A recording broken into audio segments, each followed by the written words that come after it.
Halo, yes, kembali lagi di lemes ya mulainya ya. Kembali lagi di Tuesday Night Chat by Tinesius Grid bekerja sama dengan Koenko Innovation Hub. Innovation Hub. Oh, Innovation Hub. Seperti biasa kita bakal ngobrol lagi sama bintang tamu, narasumber, musisi. Musisi yang memiliki keahlian di bidang lain. Yes, profesi lain. Profesional ya. Profesional. Karena profesional itu bukan berarti jago, tapi dari profesinya itu menghasilkan uang. Yes. Benar kan sih? Benar. Benar kan? Bukan Makanya kan kalau sekarang apa tuh? kadang-kadang si image-nya kalau profesional itu harus jago banget. Enggak juga. Sebenarnya enggak kan, yang penting menghasilkan profesinya Kan menghasilkan profesional uang. dari profesi Si Ronald. orang terkenal. Jadi profesional. Di samping kita sekarang sudah kedatangan salah seorang kawan. Ya. Yang pelupa karena dia sering berkecimpung dengan coding. Kerjaan selalu cepat. harus gercep. Ini dia sudah ada Yuan Aristia. Taring atau Devdan sih mana yang Taring, Devdan, dan Savorofield. Oh ya benar Safor, ya. bener. Berarti sekarang band yang aktif itu 3. Aktif 3. Kalau sebenarnya dari awal band-bandan kita ngebahas ini dulu lah, siapa tahu ada yang intro. ngerti Kak. Ada yang nggak tahu nih siapa nih Yuan as a musician anjir. Wis musisi ya. Kalau dulu maksudnya dulu band-bandan tuh mulainya dari band apa dulu inget nggak? Yang serius apa yang dari awal banget gitu? Oh jangan Pokoknya yang serius aja. Serius yang aja lah. serius aja ya. Serius aja. Pokoknya berawal serius mah Devdan sih. Mulai yang bener-bener band yang direncanakan untuk jadi sesuatu dari Devdan sih. Devdan tahun berapa berarti mulai start? Devdan tuh 2009. Oh, Oke. Tahun ini tuh 10 tahun. Oh. Cuman emang gitu-gitu aja Segitu bandnya. aja. Iya. Lebih tuh 2009, sekarang 2021, 22. 12 berarti. 13 malah. 13 ya. 10 tahun deh sih, 2012 deh, sorry 2012. 2012. 2012, sorry Oh. 2012 ya. Berarti sekarang udah 10 tahunan. Album pertama itu 2012. Karena pertama masuk Devdan langsung bikin album. Oh, makanya oke. itu. Personil itu masih sampai sekarang. Masih itu udah ganti sekarang. Dulu kan Angga, Taring itu Devdan. Oh, lu Angga di Devdan dulu. Pertama kali terus. Devdan itu gitarisnya Angga. Angga keluar diganti sama Yoga. Pernah satu band sama Yoga kan? Ya, Asli ya? pernah ada dulu. Band Chaotic gua, Oh. paguyuban Chaotic Adalah, Nusantara adalah. itu. Terus Sekarang Yoga udah keluar karena dia kerja di Jakarta dia. Hijrah ke Jakarta. Sekarang akhirnya Vicky yang main gitar, kita punya drummer baru. oke. Anak muda berbakat. Sebelumnya si Vicky ya drummer teh. Ya dulu Vicky. Vicky kan gitar, ini si Yoga cabut. multi instrumentalis Iya, aja bener. sebutannya. Vokalis Iraha ganti. Susah kasihan soalnya kalau ganti. Terus habis Devdan ke Safor. Devdan, Savorofield, Hah? Savorofield, Sapor dulu atau Taring dulu? Savar dulu. Oh. Oke. Savar dulu. Dulu diajakin. Jadi diajakin Badik itu masuk Savorofield karena drummernya diganti. Ya. Jadi Vicky kan dulu main bass di Savorofield. Jadi Vicky main drum, saya main bass. Itu segala bisa berarti si Vicky. Vicky memang Kan multi multi talent. instrumentalis tadi sebutnya juga. Iya, Multi bener. instrumentalis Kids musician. Way, Devdan, banyak. Safor, Close head. Close Head. Close Udah Head enggak, nyanyi ya? udah enggak. Full of Head. Full of head juga. Di Closet nyanyi kan Vicky ya? Close head nyanyi, ya. Gila bener. Udah sih. Terus baru masuk Taring berarti. Nah, Taring baru 2000 berapa? 5 tahun lah, lupa 2000 berapa ya? 17-18an Ya sekitar lah, itu lah ya. 11 ya. Tapi emang dari dulu basis. Basis. Karena pengennya main drum, tapi nggak bisa. Pengen main gitar banyak yang lebih jago. Ada slot kosong di basis. Basis lah, Jadi nggak mana pakai. merasa jago Iya. di ngebas teh. Justru enggak. Terus selain ngeband teh, kamu juga mana juga sebagai Aku. ini kan. Jadi disebutnya sebagai web developer atau apa sih sebenarnya? Jadi basicnya kalau teknisnya saya itu front end developer. Itu apa sebutan di industrinya gitu. Kalau zaman dulu tuh pertama kali nyemplung ke dunia IT-an itu dibilangnya itu simple cuma web designer, web developer. Zaman dulu itu. Tapi kalau sekarang itu makin sini teknologinya juga makin canggih. Maksudnya kayak orang front end itu kayak orang yang coding yang di depan yang dilihat sama user, back end tuh yang sistem-sistem lah, simpelnya kayak gitu lah. Oh, iya. Karena back end pun semakin berkembang, front end pun semakin berkembang, jadi kayak jadi terpisah aja gitu. Ada yang orang fokus di front end karena front end pun semakin ribet lah gitu, back end juga semakin ribet. Jadi ada front end developer karena saya basicnya dulu di web designer, web developer yang lebih kuatnya ke front end, JavaScript, CSS dan lain-lain. Jadi ya kalau harus milih jalur ya ke front end lah gitu. Karena kalau dua-duanya liur, Tapi kalau back end bisa sebenarnya. mengerti aja sih. Tapi kalau tarik mundur dikit nih, awalnya emang belajar maksudnya apa sekolah khusus, maksudnya sekolah IT gitu. Nah justru itu enggak, justru malah jadi kesini gara-gara band-bandan secara nggak langsung. Oh, jadi oke. jadi cerita aja. Ya, Nah, nggak apa-apa. emang tujuannya ini bercerita. Dulu itu belajar apa namanya? Jadi bisa bukan sangat bisa. Jadi tekun banget pelajari bikin website zaman dulu karena dulu tuh zaman dulu kan suka ada yang bikin fanzine. Fanzine dulu kan bikin fanzine. Dulu tuh kenal sama si Yana namanya. Dia tuh suka bikin fanzine dan lain-lain. Terus mikir waktu itu memang lagi apa namanya tertarik banget bikin website. Wah lagi mau belajar lah, tapi ya namanya belajar kayak gitu tanpa sekolah kan susah tuh. Nah akhirnya mikir kenapa sih nggak bikin website aja gitu. Jadi si fanzine konten-kontennya Siana itu dibikin di website aja. Karena kan dulu fanzine tuh ribet tuh, bikin layout, fotokopi, nyebarinnya tuh butuh effort lah. Kalau di website kan ya orang tinggal akses aja gitu kan. Akhirnya ngajakin Siana, Yan aku bikinnya website, dia bikin kontennya kan. Wah yuk, akhirnya dari situ karena ada kebutuhan, karena gini kalau menurut saya, kalau coding ya, kalau mau belajar coding, supaya belajarnya itu benar-benar tekun dan lain-lain akhirnya sampai bisa itu harus ada project yang real. Oke. Menurut saya loh ya, Jadi pribadi ya. Jadi maksudnya project ya, ada. Project real itu bukan project yang ada beneran real yang ada uang ya enggak, tapi yang jadi beneran harus jadi sesuatu, bukan cuma nyobain belajar sambil bikin dummy apa itu enggak, tapi project real. Nah, ini kan bisa dibilang project real kan. Karena si websitenya harus jadi kan. Daik to daiknya kudu jadi. Nah, dari situ jadi banyak belajar, ngelihat website lain. Nanya sih bisa kieu. Punya aku kok gini doang, belajar pakainya ini, pakainya itu, terus belajar dari situ, akhirnya mungkin bisa dibilang terasa lah, ya jadi bisa sih. Berarti memang nggak sekolah itu teh? Nggak sekolah, tapi pernah sih ikutan kayak kursus pendidikan profesional 1 tahun di LIA, Oh, sistem informatika, gitulah. Tapi itu lebih Basic banget. Jadi basicnya itu teh. Ya basicnya. Terus kalau kayak ilmu-ilmunya dapat dari mana sebenarnya? Ilmu-ilmunya dapat dari mana? Ya itu dia otodidak semuanya. Ya otodidaknya dari mana? Dari buku atau dari YouTube? Buku-buku dulu ya. Sebelum ada YouTube baru dulu mah. Belum ada dulu. Googling banget. Dulu sering main ke Gramedia hanya buat bacain gratisan. Mau beli Lebar duit, gitu. duit. Jadi cari. Misalnya kita tahu dulu kenapa sih kok dia bisa kayak gini ya? Kok dia mah ngupdate-nya cepet. Dulu kalau saya ada artikel baru misalnya di coding tuh semua halaman baru. Kenapa ya si website ini mah baru juga review acara kemarin dia udah update. Ada yang namanya Content Management System, CMS misalkan ada WordPress apalah, wah ke Gramedia lah. Jadi tahu dulu apa yang mau dicari, ke Gramedia suka cari buku. Kadang yang diplastikin kan. Cari yang nggak ada, baca di situ baca gitu seniat itu dulu. Tapi ketertarikannya maksudnya ke dunia website gitu dari mana? Masih inget nggak? Ingat ceritanya nggak apa-apa. Kan emang bercerita. Soalnya bodor. Jadi gini, dulu lulus SMA kan nggak kuliah. Akhirnya harus punya kerjaan kan. Dulu tuh main sama anak pang kan, anak pang Cimahi namanya si Acung, apal anak Cimahi kan, ajarin nyablon, awalnya dari sablon dari sablon bisa ke website, Acung ajarin nyablon, akhirnya belajar nyablon bla bla bla, nah bisa kan ya, bisa dibilang bisa, dari sablon itu prosesnya kan ada gambar, ngedit di komputer, print, ke screen, gesut, setiap kali bikin sablonan, proses editing sampai pokoknya yang pakai komputer itu berhasil, tapi setiap kali digesut teh pasti ada aja gagal, bocor lah, yang gak berbakat lah gitu.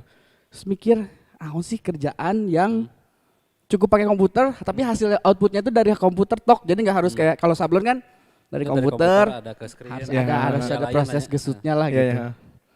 Nah biasanya kan cari-cari si gambarnya yang mau kita di tracing dibajak ya kan. Dari ke warnet kan, wah website bla bla bla bla gitu. Jadi dari situ website, kita tarik website. Ini gimana bikinnya? Kebetulan yang les tadi di LIA itu wow menarik. Oh seriusan di Lia itu? Serius. Lia bahasa Lia Inggris? Bandung. Ah. Dia punya Lia kayak pendidikan profesional, ada bahasa Inggrisnya, Oh. ada sistem informatika. Nah, Oh, Kayak gitu. Berarti kirain bercanda asal nyebut Lia. Kan Oh, udah ada gak ada sih, informatika, tapi ya. Lia ada, yang di Riau dulu. udah meninggal kan ya? Lia Eden. Dia ada. Eden. Terus dari situ tertarik lah maksudnya. ikut Jadi dari kursus itu sablon juga. tertarik ke situ, belajar di Lia, jadi semuanya kayak berurutan, akhirnya ketemu Yana, udah bisa sedikit, diimplementasikan bikin website, mulai mengasah, terus tambah lagi zaman MySpace, ngedit Nah, profile, iya, inget gak? Iya. Orang merasa jago lah pada saat itu, woi. Orang lain gak bisa, orang gak bisa, meskipun gak tahu gimana gitu. Iya. Orang lain bisa cepet jadiin project tuh, bikinin profile MySpace zaman dulu. Oh ya? Oh iya, ada. Mau bikin kayak gini gak? Dulu kan band-band kan Oh iya. bagus-bagus kan, Iya, iya. iya. Bagus Oh warna-warna. dulu tuh, mau bikin nggak kan susah gitu kalau menurut orang yang ini. Yang awam mah. Lumayan kan 100.000 gitu. Dari situ-situlah. Cuma terasah sedikit-sedikit dari secara nggak langsung dari kita berkecimpung di band-bandan lah. Iya. Kurang lebih gitu kan ya. Tapi ada mentornya nggak sih Bala? Nggak ada. Sendiri Guru- terus? Sendiri weh. Siapa yang nanya? Nah akhirnya benar kalau tanya mentor. Akhirnya dari situ karena udah pernah bikin website, Yeah. bikinin MySpace bla bla bla. Ada satu temen nawarin kerja di konsultan IT zaman dulu itu. Nah, di situ baru belajar yang lebih lebih dalam lah. Di situ saya ketemu sama Indra. Indra tuh Audioscam. Dulu mah Rock and Roll Mafia. Yeah. Masih anak band juga kan berarti. Nah, dari situ banyak nanya-nanya di situ mulai.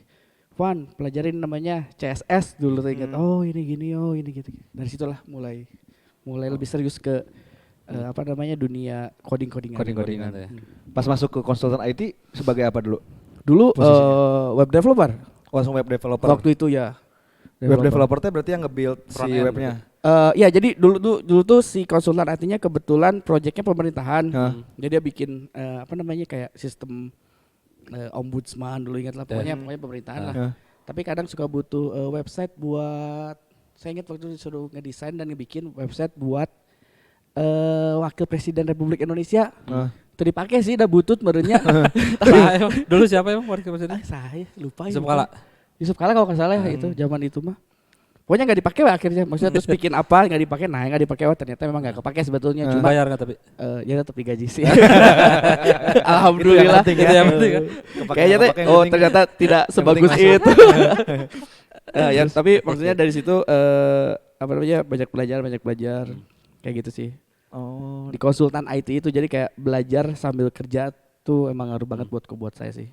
Berarti zaman dulu mah masih maksudnya sih kan zaman sekarang mah kerjaan teh tadi kata Iwan kan udah makin kepisah lah ya. Berarti kalau pas zaman dulu mah ngedesain ongkoh, ngedevelop si webnya ongkoh gitu berarti. Sistemnya. Oh enggak kalau desain sama yang front end dulu itu udah mulai kepisah. Udah mulai kepisah. Cuma kesannya tuh front end mah ya gitu doang. Gitu doang. Kalau sekarang enggak. Kalau sekarang ada front end pun ada istilahnya kayak front end engineer atau front end developer itu udah beda lagi.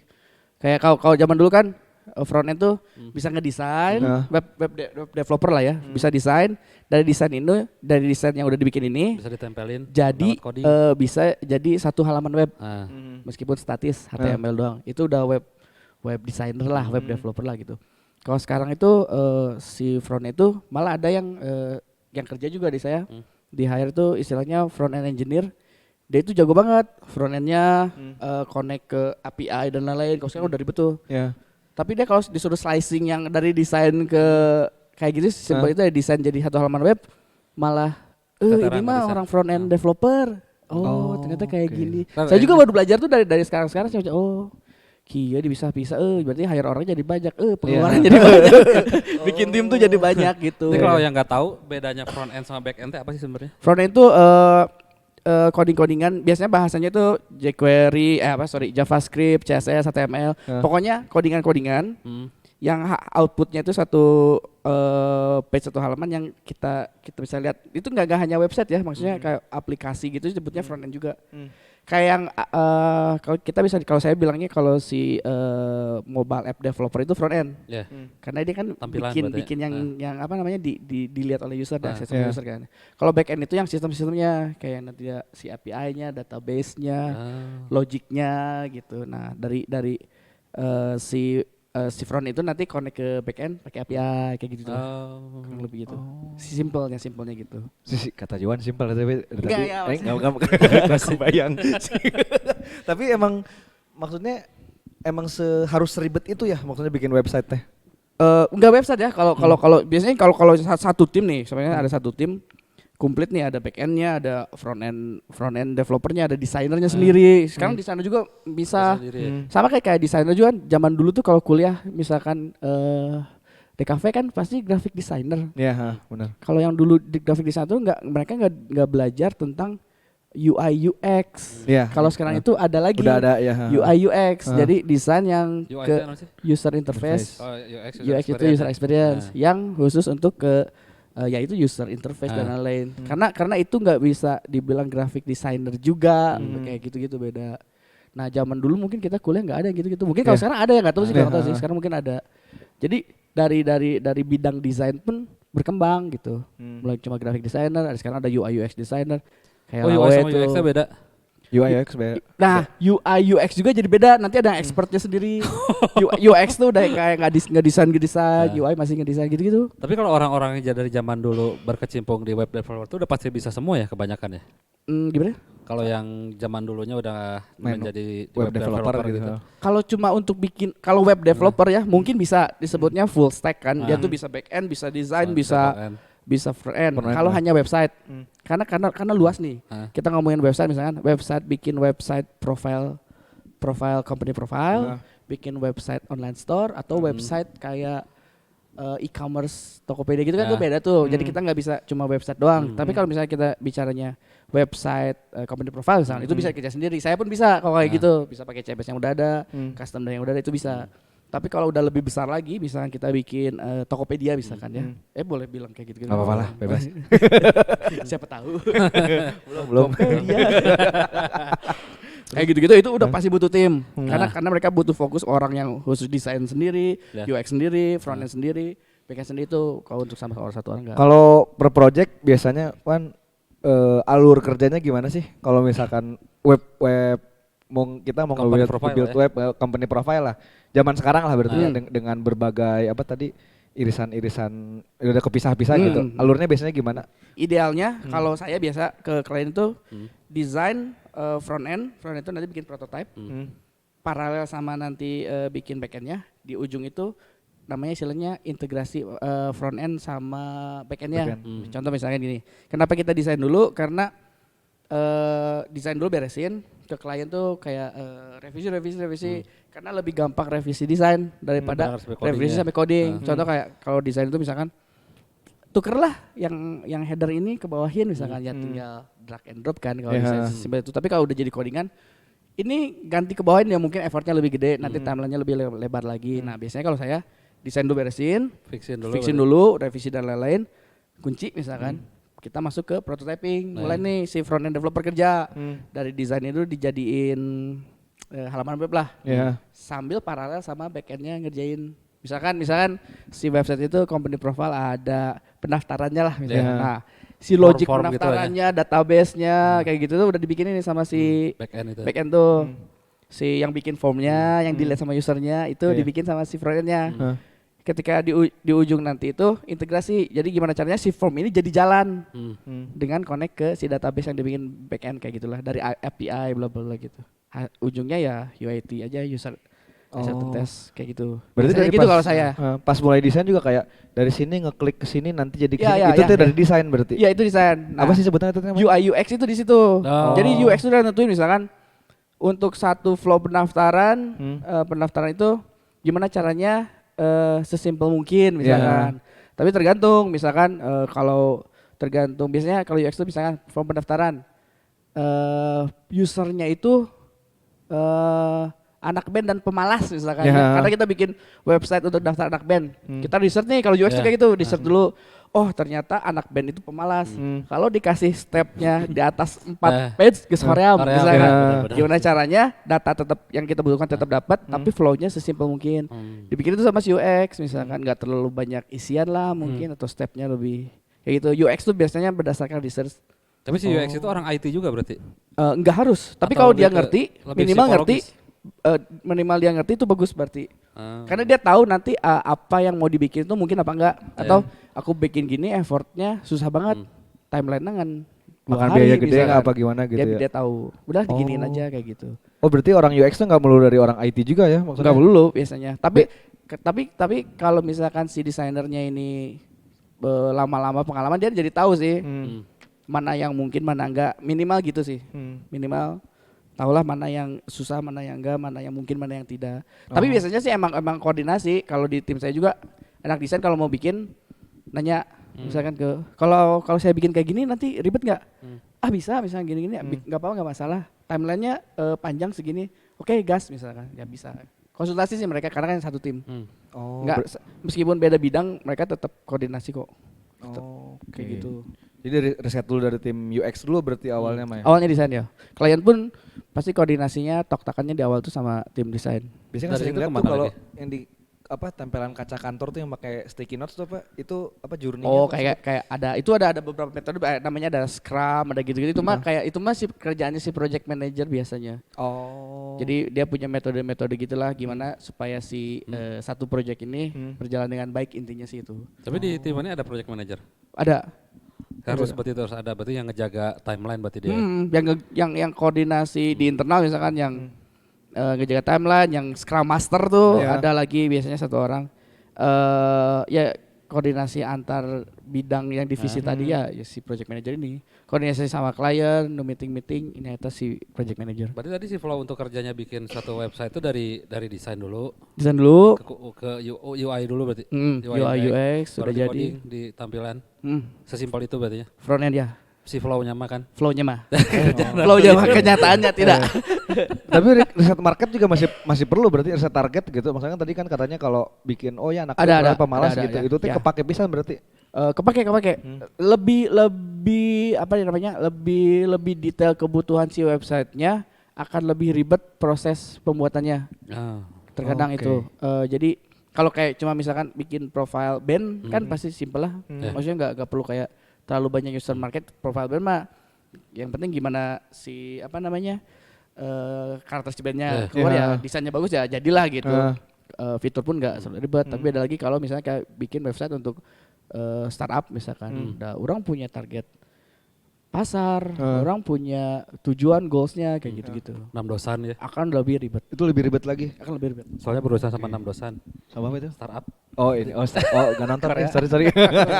Aduh aku gak nonton. Harusnya nonton ya anak IT. Harusnya nonton. Biaya yang harus dikeluarkan buat orang pengen bikin website range dari berapa sampai berapa sih? Wah kalau range kan karena kalau kita mah jasa kan ya, sebenarnya bisa aja kita ngehargain 1.000 sejuta sampai 10 juta sebetulnya gitu. Cuman terus satu lagi juga apa yang kita bikin itu juga ngaruh ke harga. Belum lagi seberapa experience yang bikennya ngaruh. Ngaruh itu. Mau zaman dulu mah ada kayak rockstar developer gitu-gitu. Ya gitu. Ada istilahnya, woi, terkenal lah gitu ada. Di Bandung ada anak itu startup pasti ngerti lah karena saya kurang mengikuti, tidak cemplung ke situ. Jadi kayaknya ada kayak bayarannya mahal gitu. Biasanya dicari-cari sama startup baru gitu. Namanya juga berpengaruh berarti ya? Ya dari pengalamannya lah. Portalnya berarti ya? Berarti budgeting ke awal klien ngasih ngomong, saya bikin website budget misalkan 100 juta gitu. Nyebutin gitu juga dulu atau biasanya kayak biasanya kebutuhannya apa? Kita hitung, kita yang ngajuin budgetingnya. Penawarannya. Oh ini mah 100 juta, pengerjaannya 2 minggu misalkan. Kayak gitu. Nanti fiturnya ini kayak gitu.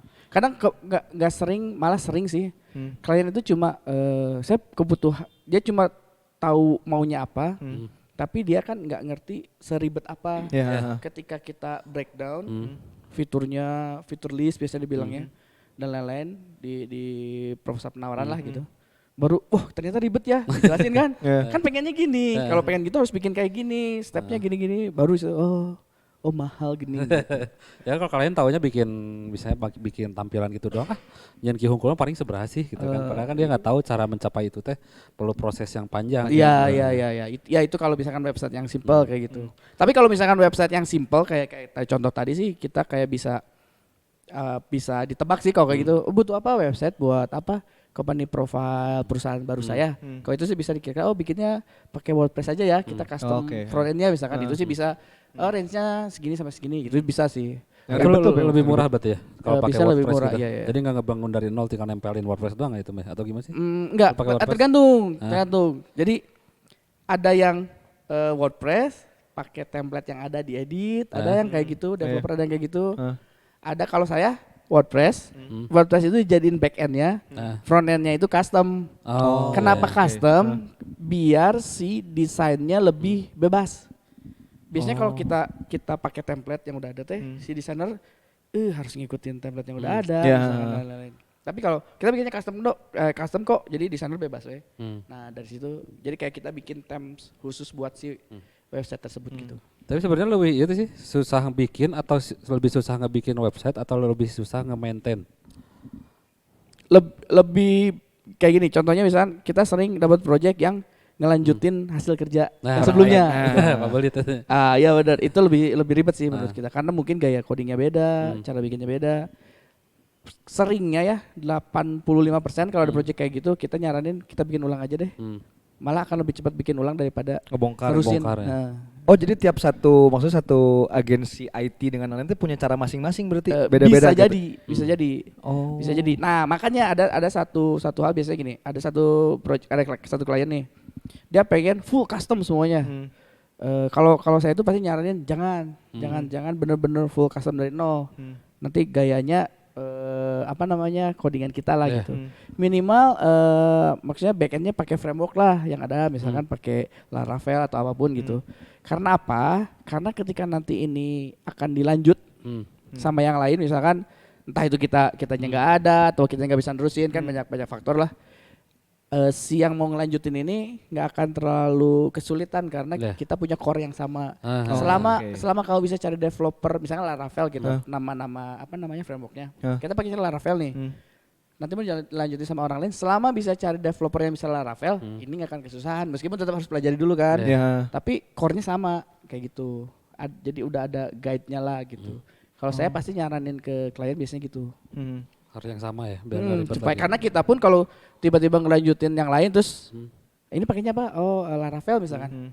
Oh dia bikinnya kayak gini. Paling cuma pengen tahu dia bikinnya kayak gini pakai gitu. Ya udah kita bisa lanjutin gitu. Tapi kalau udah datang codingnya dari nol pisan gitu dia bikin wah liar ya mah mending rombak ulang kan kasihan tuh si klien tuh. Biasanya kita nyaranin kayak gitu. Kan berarti nge-handle klien dari luar nih Singapura berarti. Perbedaannya nih tantangan tantangannya gitu antara ngerjain klien Singapura sama Indo bukan dari sisi klien misalkan kayak kan kalau di Indo mah kan kayak orang kemarin sempat adalah gawean harus ngedevelop website kayak yang simpel aja soalnya internet di sini jelek. Nah kalau ketika ngehandle klien Singapura ada kayak gitu juga nggak? Perbedaan lah. Yang pasti bahasa kali ya karena kan Singlish ya. Singlish. Lawan ngetik ngenahan tapi lawan ngomong liar. Mending chat aja daripada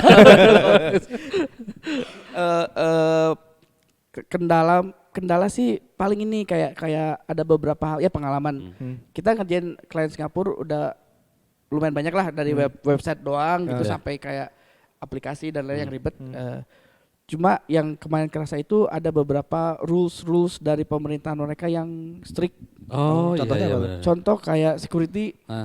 Kita kan biasanya bikin security dipikirin ya. Cuma ternyata mereka punya standar yang tinggi lah ya. Mereka ada PDPA, orangnya kan yang nge-audit. Ini harus begini, harus begitu. Harus dites ya kita harus ngikutin. Terus harus nge-encrypt ini itu. Jadi hal yang udah kita kerjain yang nggak kepikiran harus bikin itu, jadinya sebenarnya itu kan di luar cost itu hitungan awal tuh sebenarnya ya salah kita sih tapi kan kita nggak tahu gitu kan jadinya kita harus ada effort lagi ngerjain sesuatu hal yang tadinya kita pikir itu nggak perlu kayak gitu. Terus tapi dengan belajar satu klien ketika klien yang lainnya jadi tahu ya kita udah tahu pasti nanti kayak gini ya udah berarti nilai projectnya tuh beda lebih lagi kayak gitu dari kayak gitu sih ada hal-hal yang aturan-aturan pemerintah kayak gitu kita nggak tahu gitu.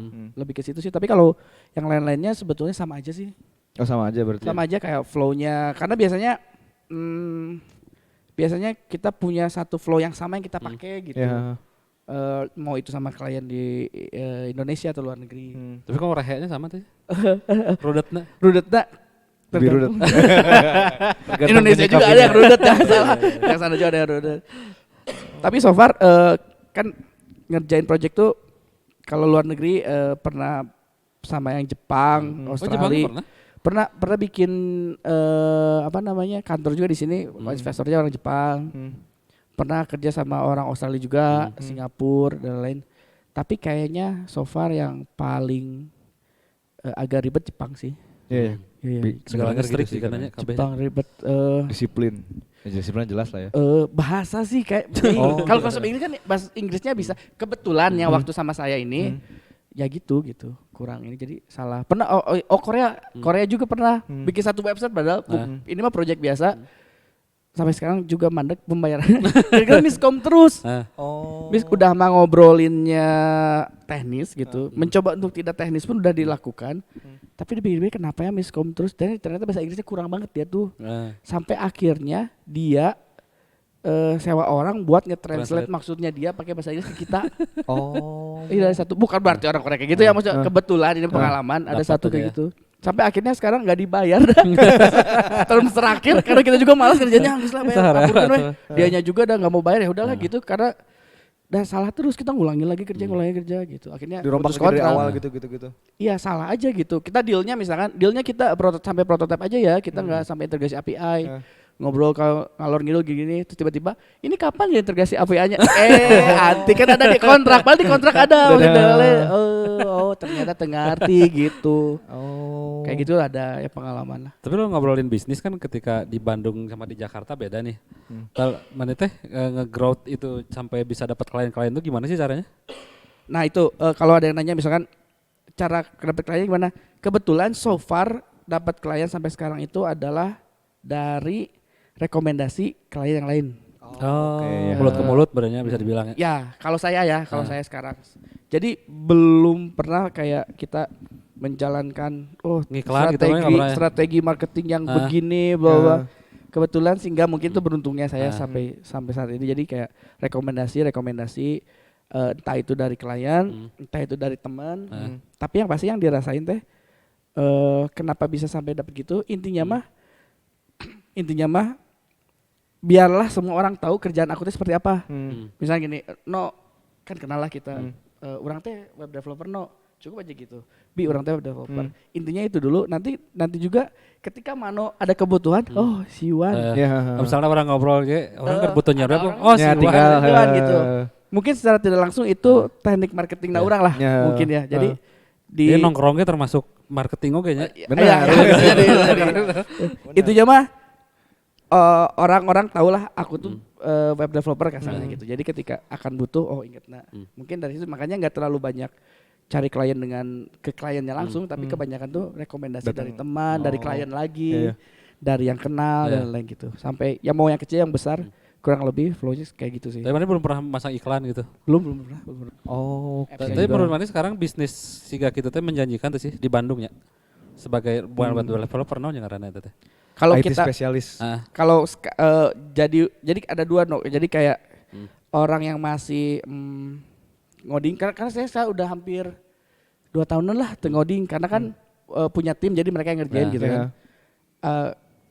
Kalau mau jadi masih developer dan lain-lain menjanjikan sih. Mau bikin tim pun menjanjikan lah karena kan makin kesini bidang IT mah ada berkembang terus. Betul. Asa bisa ngikutin aja sih perkembangan gitu. Teknologi ya trennya juga. Karena kalau kayak saya kan udah jarang ngoding nih, yang simpel aja CSS. Pas ngecekin kerjaan yang anak-anak bisa ngerjain. Nah, bisa kieunya. Sekarang udah ada ini Kang. Pakai kayak gini-gini CSS itu bisa gini-gini. Mantap. Akhirnya baru belajar, tabung tinggal itu. Ya gitu. Berarti kamu udah punya anak buah ya namanya? Semoga anak buah berarti. Ada yang bareng tim, ada tim lah. Ada tim buah lah. Anak buah jangan tim lah. Setara. Tapi yang memutuskan seorang Yuan untuk meneruskan bisnis ini dari sekedar misalnya kan dari biasanya kan cuma sendiri web developer. Tiba-tiba sekarang bikin tim yang gede gitu bisa disebut perusahaan sih. Di perusahaan ya. Nah, perusahaan. Itu apa yang membuat Yuan memutuskan untuk membuat perusahaan? Karena awalnya semakin kesini proyeknya semakin besar, semakin ribet, tidak mungkin dikerjakan sendiri. akhirnya kayak awalnya ada satu project yang besar misalkan, orang butuh ini ngerjain by project, lama-lama ada lagi gitu. Jadi gimana caranya supaya karena gini kalau ganti-ganti orang tuh ribet juga. Karena kalau yang apa namanya buat saya desainer developer itu nggak kayak apa namanya Kunting maaf kayak misalkan kerja pabrik kan itu kan kalau kamu mau keluar aku bisa ganti carinya besok juga aku dapat lagi gitu. Benar, ya. Nggak kayak gitu. Jadi kalau sini udah bagus udah cocok metode kerjanya dan lain-lainnya itu kalau diganti gitu apalagi ngerjain project yang sama buat saya mah itu loss. PDKT lagi ribet lagi. Nanti sini bagus sih tapi apa namanya etos kerjanya kurang lah dan gak gini kita gitu karena kan kerja sama tim harus dibangun kan kayak gitu-gitu makanya mutusin ya udahlah lebih baik bikin tim fix gimana caranya tim ini bisa ada income gitu aja karena kan resikonya gitu kalau kita fix bikin tim ini harus income-nya harus ada terus ya. Ya harus ada pemasukan kan supaya si tim ini tetap hidup gitu. Nah dari situ makanya ya udah saya udah mulai ngoding fokus ke ngurusin klien dan cari project misalkan gitu kurang lebih. Jadi biar ada bagi-bagi lah. Karena kan jadi ada tanggungan gitu. Kalau secara tren nih Wan 5 tahun ke depan tuh sebenarnya dunia digital, IT, website gitu tuh bakal kayak apa sih? Kalau kayak sekarang kan makin luas gitu, nggak cuma website, apps dan lain-lain kan ramai kayak kemarin NFT bla bla bla bla metaverse bla bla wah nggak bisa diprediksi bisa di tren kayaknya akan begini tapi kayaknya bakal apa ya kalau menurut saya sepengetahuan saya bakal banyak banget hal dan bidang-bidang baru yang bisa dijadikan satu pekerjaan kayak tadi yang dulunya tuh nggak ada tuh istilahnya front end dibagi-bagi nah yang kayak gitu itu makin banyak kayaknya front end ada front end engineer front end bla bla bla desain ada UI ada UX kayak gitu akan banyak cabang-cabang baru yang fokusnya ini fokusnya ke sini ini fokusnya ke sini doang misalnya sama gitu. Ini kalau menurut saya kayak gitu sih jadi kemarin teh orang teh ada kerjasama lah sama anak desainer produk dia kebetulan di ITB dia cerita sekarang kayak perusahaan-perusahaan besar teh nyari anak desainer produk atau lulusan desain produk buat ngerjain produk digital itu teh apa sih aplikasi implementasi pas di ininya gimana sih? Maksudnya orang nggak kebayang. Maksudnya biasanya kan orang desainer produk ya udah bikin apa? Ya desain produk aja gitu ya, produk desain misalkan mobil, sepatu, gitu. Cuman ini ternyata perusahaan-perusahaan IT atau apapun startup gitu banyak nyari orang desainer produk buat ngerjain produk digital. Itu teh bisa jadi contoh yang paling dekat aja. Teman kita Dea Kuasa. Itu kan kayaknya desainer produk juga karena dia bikin bikin apa namanya plugin DAW. Kan tetap ada kayak bikin amplinya yang benarnya gitu kan. Bikin efek misalkan desain efek itu kan outputnya memang produk digital kan. Tapi kan kayak bikin produk kan kita kayak bikin efek beneran kan. Mungkin ke situ juga masuk kan. Makanya harus desainer produk desainer. Tapi outputnya mungkin gak jadi beneran nyata. Fisik, produknya sama digital. Tapi kan yang dibikin tetap kan desain stompbox misalkan kayak gitu kan. Bisa jadi kayak gitu. Oh makanya kemarin teh. Mungkin ada satu startup atau satu produk yang butuhkan itu kayak gitu. Nah, kayaknya kedepannya bakalan banyak juga sih. Iya sih. Kan sekarang kayak apa AR segala kayak NFT gitu kan pada bikinin apa gitu apapun dibikin dijual kan. Iya, apalagi nanti ada metaverse kan. Iya, itu juga dijual, benar. Sepatu, arsitek juga kepake di metaverse kan tuh. Buat bikin kayak itu. bisa beli tanah gitu kan. Udah mulai. Belum. Salahnya duitnya. Buat yang nyata dulu aja lah. Iya. Yang nyata aja sih. Cara gitu-gitu lah. Terakhir deh, Wan kan kemarin lagi ramai juga nih. Banyak kasus kebocoran data pribadi ya. Kalau dari Yuan nih sebagai web developer gitu, sarannya buat teman-teman yang kayak ya untuk menghindari lah kasus-kasus itu sebenarnya apa aja sih gitu? Apa kayak cookies itu harus dibaca apa segala macam? Gitu? Pribadi ya, pribadi. Untuk data pribadi ya benar. Sebenarnya standar sih. Kalau googling juga bisa, misalkan 7 ways to avoid bla bla bla kayak gitu juga pasti banyak lah. Yang pasti mah kayak jangan buka aplikasi banking kalau wifi kamu lagi di kafe kayak gitu-gitu. Oh nyata tuh boleh. Buka apa aplikasi? Iya bisa jadi. Oh. Bisa jadi. Banyak lah googling aja kalau untuk security mah. Oh jangan buka aplikasi. Wifi gitu, pakai wifi kafe gitu. Wifi aja wifi. Umum lah ya. Iya di kafe bisa. Jangan buka aplikasi banking. Karena loginnya juga bisa ke-track. ya. Kalau ada orang yang jago gitu, dia di situ juga. Misalkan udah connect ke wifi-nya, tiba-tiba ada Mr. Robot di situ gitu ya. Nah, gitu-gitu ya. Itu real Mr. Robot.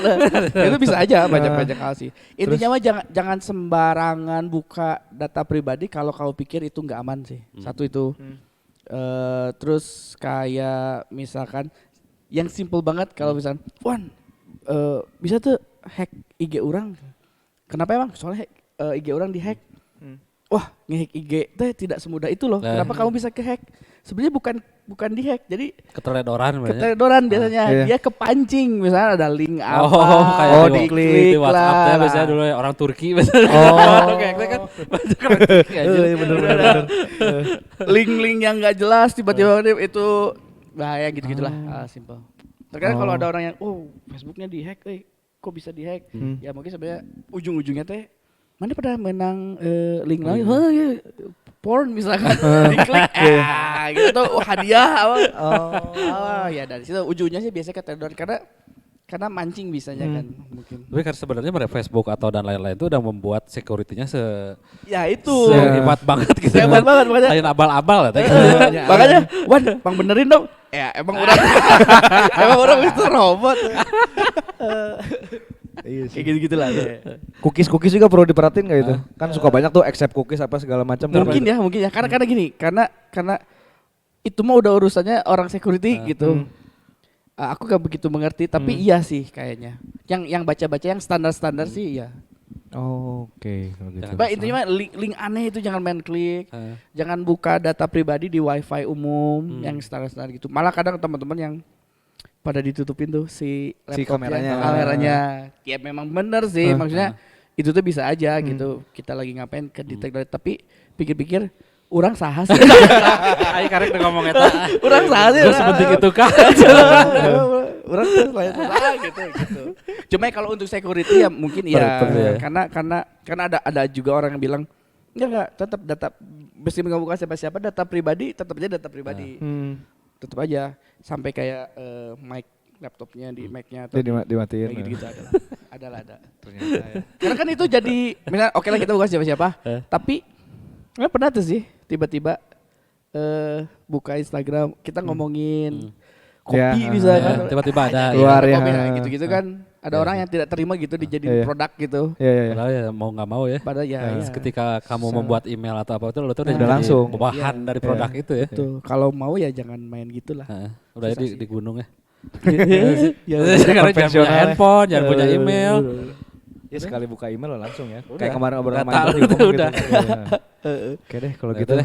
Terima kasih banyak. Sama-sama. Terima kasih sukses buat usaha dan bisnisnya dan bandnya. Kalau mau bikin apa website atau apa bisa hubungin di mana? Instagramnya atau apa gitu?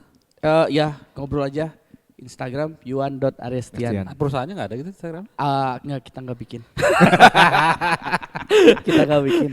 Tapi websitenya ada sih. trivoltwebdev.com.